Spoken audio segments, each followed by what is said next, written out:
क्या आपके माता पिता ने आपको कभी नहीं डांटा? क्या आपके गुरु ने आपको कभी नहीं डांटा? अगर देश के इतने बड़े संत जगत गुरु श्री रामभद्राचार्य जी ने मुझे डांट भी दिया तो इसको देश का सबसे बड़ा मुद्दा क्यों बनाया जा रहा है? मूर्ख लड़का है वो, उसके साथ पढ़ता, शिष्टता से मुझको बोलने का मायना नहीं। भगवान के उसके साथ पढ़ेंगे। मैंने तो वृंदावन में उसको बहुत डांटा था। देखिए, आज की स्थिति पर एक बड़ी वक्ता है, मुझे उनकी कुछ लाइन्स याद आ रही है, कुछ पंक्तियां याद आ रही है। सच्चाई छुपाई गई, अफवाह उड़ाई गई, बात कुछ और थी, बताई कुछ और गई। वो वीडियो परसों प्रतापगढ़ का बताया जा रहा है जो कि झूठ है। वो वीडियो आज से 1-1.5 साल पुराना 2023 वृंदावन का है। क्या आपके माता पिता ने आपको कभी नहीं डांटा? क्या आपके गुरु ने आपको कभी नहीं डांटा? अगर देश के इतने बड़े संत जगत गुरु श्री रामभद्राचार्य जी ने मुझे डांट भी दिया तो इसको देश का सबसे बड़ा मुद्दा क्यों बनाया जा रहा है? ये तो किसी ने नहीं डाला कि जगत गुरु रामभद्राचार्य जी ने उसके बाद मुझे अपने रूम में भी बुलाया था और अपना आशीर्वाद भी दिया था। लेकिन आपने बोला कि रामभद्राचार्य जी ने मुझे डांटा। अरे आपके गुरु ने भी तो आपको 8 साल की उम्र में कभी डांटा होगा, 9 साल की उम्र में कभी डांटा होगा। क्या आपसे 8 साल की उम्र में, 9 साल की उम्र में कभी गलती नहीं हुई क्या? लोग कह रहे हैं आप स्कूल नहीं गए। अरे मैं स्कूल जाता हूँ और आज ऐसी स्थिति आ गई है कि मुझे इतनी ज़्यादा ट्रोलिंग कर रही हैं कि मैं इन लोगों की वजह से स्कूल नहीं जा पा रहा हूँ। मेरी वजह से मेरी बहन भी स्कूल नहीं जा पा रही है। आपको सोशल मीडिया पर बहुत कुछ कहा जा रहा है, कई गंदी गंदी बातें भी आ रही हैं उसमें लिखी हुई। इसके अलावा कुछ हमने सुना है फ़ोन कॉल्स आ रहे हैं आपके घर पर परिवार वालों के पास, उसमें भी कुछ कहा जा रहा है।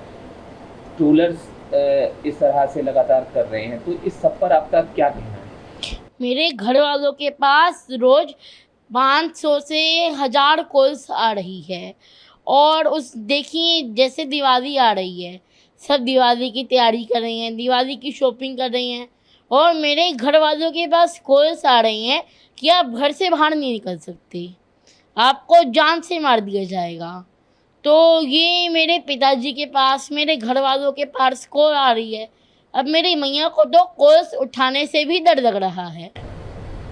क्या किस तरह की बातें जो हैं वो की जा रही हैं, कुछ आपने सुना देखा?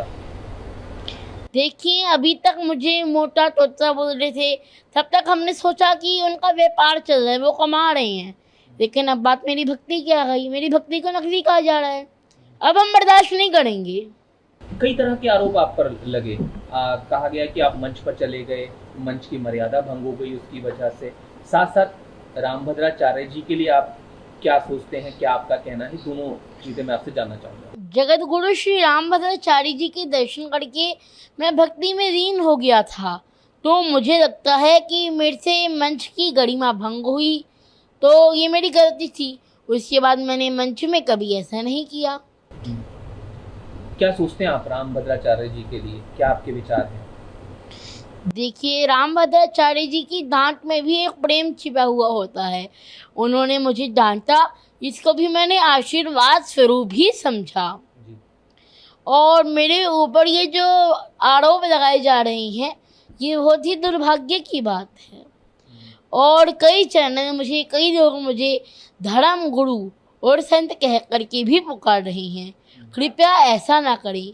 अभी तो मैं मेरे कान्हा जी का, मेरी राधा रानी का, मेरे राम जी का एक भक्त हूँ। मैं तो धर्म को सीखने के प्रयास में हूँ। तीर्थों के दर्शन करता हूँ, ज्ञानी संतों से मिलता हूँ, उनसे समझता हूँ, उनसे सीखता हूँ। मैं तो सनातन धर्म का प्रचार करना चाहता हूँ। क्या हुआ था वो मंच वाली बात, एक बार जरूर बता दीजिए आप, क्योंकि उसी को लेकर मुख्य बात जो है आप पर आरोप लगे। वो एक बार अगर आप बता पाएं पूरा क्या कुछ हुआ था, आप मंच पे चले गए थे, क्या हुआ था? जगत गुरु श्री रामभद्राचार्य जी महाराज ने मुझे डांटा था और मेरा तो मानना है कि उनकी डांट में भी मैंने आशीर्वाद स्वरूप ही पाया। और उसके बाद उन्होंने मुझे अपने रूम में बुला करके भी आशीर्वाद दिया था। तो ऐसा क्या था जिसमें आपको डांट का सामना करना पड़ा? क्या आप कर रहे थे वो जरूर सब जानना। देखिए, उस समय मुझे मंच की गरिमा नहीं पता था कि उसमें शांत रहना है, तो मैंने उसमें राम जी का जयकारा लगा दिया था, जिससे मंच की गरिमा भंग हो गई थी। तो उसके बाद मैंने ऐसी कोई गलती नहीं की, और आपकी गलती आपको एक सीख देती है। तो फिर आप जब रामभद्राचार्य जी से मिले तो क्या आपने कुछ कहा, उन्होंने कुछ कहा, तो वो थोड़ा और बताइए उसके बारे में। क्या कुछ बात हुई, क्या रहा जब आप दोबारा मिले उनसे? उसके बाद उन्होंने मुझे अपने रूम में भी बुलाया था और मुझे आशीर्वाद दिया था।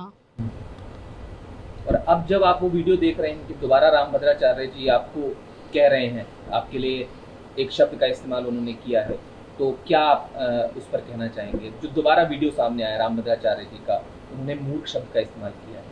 जी, उनकी डांट में तो प्रेम है, आशीर्वाद है। क्योंकि आप बता रहे हैं लगातार धमकियां आ रही हैं, गंदे गंदे मैसेज भेजे जा रहे हैं, तो इसमें क्या आप कोई कानूनी रास्ता भी अपना रहे हैं? हमने मथुरा पुलिस में शिकायत कर दी है, हम कोर्ट जा रही हैं, और हमें पूरा विश्वास है कि पुलिस अपना काम अच्छे से करेगी। और ये कार्यवाही हमने ट्रोलर्स के यूट्यूबर्स के खिलाफ की है, जो कि यूट्यूबर्स हैं, हमें ट्रोल कर रही हैं, मुझे जान से मारने की धमकी दे रही हैं। जगत गुरु श्री परम पूज्य श्री रामभद्राचार्य जी तो हमारे लिए भगवान के समान हैं, वो तो संत शिरोमणि हैं। तो आगे क्या उम्मीद कर रहे हैं अब आप? पुलिस अपना काम अच्छे से करेगी, हम कोर्ट जा रही हैं।